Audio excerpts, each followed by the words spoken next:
सोचिए आप हवा में कहीं अटक जाएं और ऐसी जगह जहां पर आप घूमने गए हो, जहां पर छुट्टियां बिताने गए हो और हवाई सैर में आप कहीं बीच पहाड़ों पर लटक जाएं। डर तो लगेगा, धड़कनें तेज हो जाएगी, सांस नहीं आएगी और भगवान को याद करोगे, प्रशासन को कोसोगे और भी न जाने क्या क्या।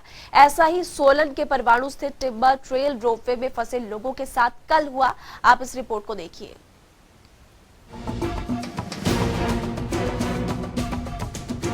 हवा में जिंदगी, कुछ यूं आज सोलन स्थित टिम्बर ट्रेल रोपवे में लोग फंसे। आए तो थे घूमने, लेकिन ये सफर उनको ताउम्र याद रहेगा। दरअसल तकनीकी खराबी के कारण सोमवार दोपहर एक ट्रॉली बीच में ही अटक गई। इस ट्रॉली में 11 लोग सवार थे, जिन्हें निकालने के लिए रेस्क्यू ऑपरेशन चलाया गया। चीख पुकार, अपनों को याद, सब लोग मौत को मुंह के सामने देखकर परेशान हो गए। हम मोक्षा में आए थे यहाँ पर, और मैं शुगर का और मेरे को किडनी की प्रॉब्लम है, हाथ में फिशुला बना हुआ है।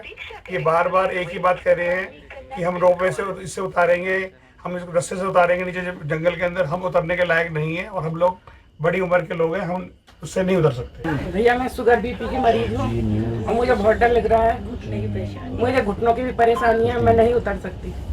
भाभी जी आप Sir, I'm a heart patient and it's very difficult for me to get down like this. हम लोग बहुत परेशान हैं, 1.5 घंटे से यहाँ पर अटके हुए हैं और हम लोगों को बहुत डर लग रहा है। यहाँ पर हम रस्सी से नहीं उतर सकते हैं। भाई साहब आप 1.5 घंटा हो गया सर, अभी कर रहे हैं। हालत खराब हो चुकी है अंदर से। बहुत बड़ी कमी है, इनके पास कोई अरेंजमेंट नहीं है किसी भी तरह का कि अगर रास्ते में रुक जाए तो पेशेंट को कैसे रेस्क्यू किया जाएगा। इसके लिए टूरिस्ट की सेफ्टी के लिए कुछ काम होना चाहिए। भाई 10:30 बजे के आसपास फंसी, फिर हमने कुछ लोगों का वीडियो बना करके मैंने सब चैनल्स को भेजा, तो उसके बाद जो है वहाँ से मदद आनी स्टार्ट हो गई। आनंद बोझ मेरा नाम है। कई जगह फोन मिलाए, अपने रिश्तेदारों को बोला, वो भी सारे डरे हुए हैं। उन लोग कोई रिस्पॉन्स नहीं था, इन लोगों का कोई हेल्प हमारे पास नहीं आई थी। ये इनकी प्राइवेट प्रॉपर्टी। पर्यटकों को ट्रॉली से निकालने के लिए दूसरी केबल कार का सहारा लिया गया। एनडीआरएफ की टीम मौके पर पहुंची और खुद प्रदेश के मुख्यमंत्री पीड़ित लोगों से मिलने पहुंचे और उनका हाल जानने के लिए उनसे बातचीत की। जो हुआ है वो चिंता का विषय है निश्चित रूप से, लेकिन सभी लोग 11 के 11 परिवार के सदस्य जो फंसे थे उन सबको रेस्क्यू कर दिया गया। ये हमारे लिए बड़ी संतोष की बात है।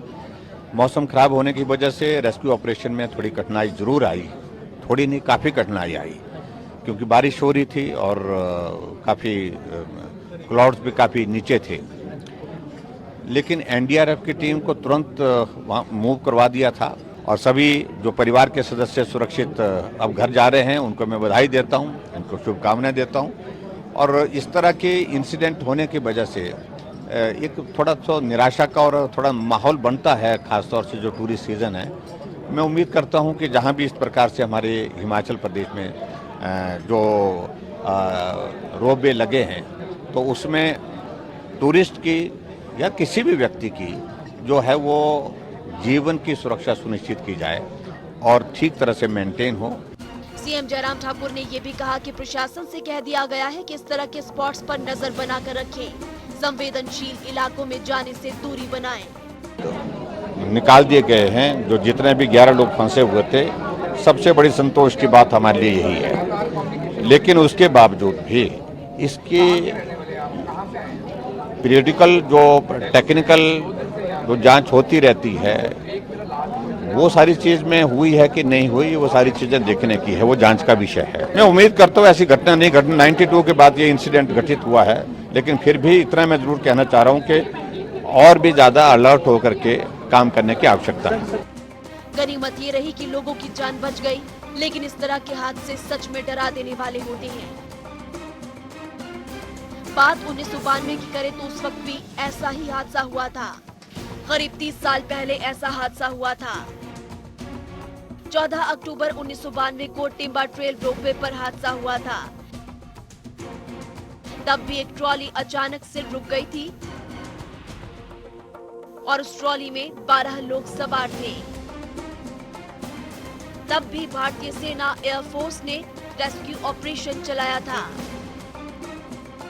ट्रॉली अटेंडेंट ने जान बचाने के लिए फिर छलांग लगा दी थी, जिसमें कि उसकी जान चली गई थी। रेस्क्यू ऑपरेशन 14 और 15 अक्टूबर यानी कि 2 दिन चला था।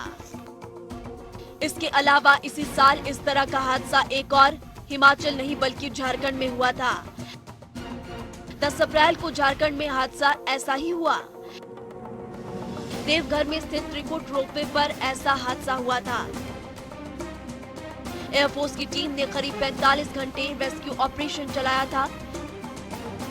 इस ऑपरेशन में कुल 46 लोगों को सुरक्षित तो निकाल लिया गया था, लेकिन रेस्क्यू ऑपरेशन के दौरान 2 लोगों की जान चली गई थी। जरूरत है प्रशासन को इस तरह के इलाकों पर ध्यान रखने की। रोमांच जरूरी है, लेकिन प्रशासन को और जो इस तरह के रोमांच भरे ट्रैक्स या फिर साइट्स में अपना कारोबार चलाते हैं, उनको भी बार बार अपने उपकरणों की जांच करवानी चाहिए, ताकि किसी बेकसूर की जान खतरे में ना चली जाए। जरूरत ऐसे हादसों से सबक लेने की भी है। जनता टीवी के लिए सोलन से चिन्मय कौशल की रिपोर्ट। हिमाचल में रोपवे पर फंसे टूरिस्टों की कहानी अब हम आपको उनकी ही जुबानी सुनवाते हैं। बोले कि मांगने पर भी नहीं मिला डॉक्टर, 3 घंटे बाद पानी नसीब हुआ। ट्रॉली वाले ने हाथ खड़े कर दिए थे, हम कुछ नहीं कर सकते। तो बोल रहा हूँ और मैं दिल्ली आनंद विहार से आया हूँ। हम लोग 10 जने आए थे यहाँ एंजॉय करने, मगर हमारा इतना बढ़िया एंजॉय हुआ। हम 10:30 बजे ट्रॉली में बैठे थे और अब उतर के नीचे आए हैं। अगर हम लोग हिम्मत नहीं करते तो अभी भी हम शायद ट्रॉली में ही रहते, मगर ट्रॉली वगैरह से हमें कोई सपोर्ट नहीं मिला। उन्होंने सिर्फ यही करा कि हम आ रहे हैं, हम देख रहे हैं, हम करते हैं। मतलब इन ट्रॉली वालों ने हमारे को कह दिया था उतरना उतरो, नहीं उतरना मत उतरो। जिसमें कि हमारे समझी साहब हैं मनोज गोयल जी, जो नेटवियर वाले हैं कमलानगर के अंदर, उनकी रेडीमेड शॉप है। वो हफ्ते में 2 बारी डायलिसिस कराते हैं। हमारे को उनका बहुत ज़्यादा डर था, जिसकी वजह से अपने मतलब कि जो है हमारे को जो है मतलब कि या तो भगवान जानता या हम जानते कितनी बड़ी दिक्कत में फंस गए थे। 3 घंटे हमारे को कोई हेल्प नहीं मिली। इन्होंने तो पहले हमारे को कह दिया था कि उतरना उतरो, नहीं उतरना मत उतरो। जो है हमारे पास दूसरे को ऐसे हादसे होते रहते, कोई पहली बारी थोड़ी ना हुआ। किसने बोला था आपको? ये जो सिक्योरिटी चीफ आए थे उन्होंने। मेरा ये कहना है सरकार को इस रिजॉर्ट के खिलाफ या इनको सेफ्टी टूरिस्ट के लिए कुछ ना कुछ अरेंजमेंट करवाना चाहिए। आप 25 से 30 हज़ार रुपये पर डे का चार्ज करते हैं, लेकिन आपके पास सुविधा के लिए कुछ नहीं है। इनके मैनेजर चीफ सिक्योरिटी ने पहले आके बोला भी आपको उतरना ऐसे उतरना पड़ेगा, नहीं तो हमारे पास कोई इलाज नहीं।